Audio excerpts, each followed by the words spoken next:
just Google it, assumes that someone knows how to vet information or research objectively. It's very ableist and unhelpful.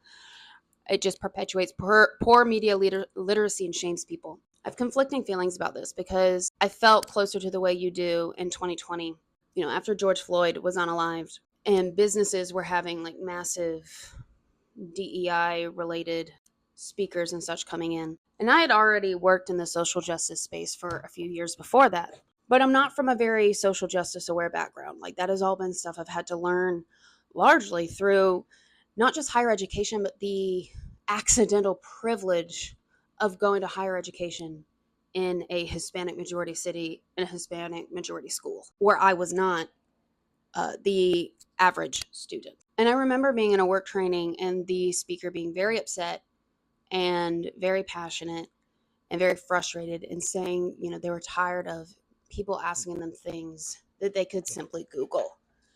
And we were put into working groups to discuss afterwards.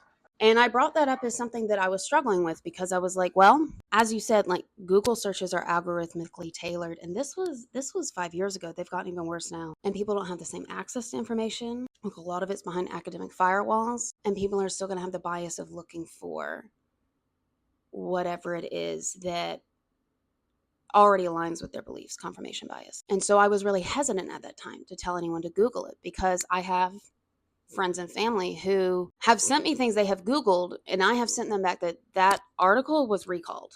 It was not accurate, right? Like, a recall notice was sent out. That being said, 4 years later, I joined TikTok, and I am shocked by the things that people don't just look up. That I'm not talking about complex ideas. I'm talking about very basic things. Like I posted on LinkedIn a quote by LBJ, former president, and someone who was not Gen Z, who also had Ph.D. in their name, who I don't know, but said retired in their profile, just immediately commented that that's not true. He didn't really say that. And I just dropped the Snopes link showing that he did in fact say that. And that was such a quick Google. That was like copy and paste the quote. That's it. So it's not just on TikTok. It's everywhere in general, but I also fear that with AI, people using AI as Google, that's really scary. And I don't think telling people that information inherently on TikTok makes them more media literate. Because part of the problem with authoritarianism and such is when people aren't able to discern expertise or credible information and they just believe what they hear.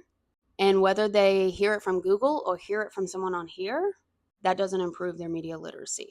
So I don't really have an answer, just a dialogue of thinking out loud, because I think you speak to my heart right here. Like, I'm not disagreeing with you, but I do struggle with that as someone on here who gets asked very basic things. While I fully understand more complex ones, I do think that if somebody isn't actually curious, if they don't actually want to know, then they're not ready to start that journey no matter what you tell them. And as someone who's on the spectrum, I also struggle with sometimes people ask things in my comments and I'll reply and I'll get like a nasty response, but I wasn't actually fucking asking you. And I'm like, sorry, I can't read sarcasm over text.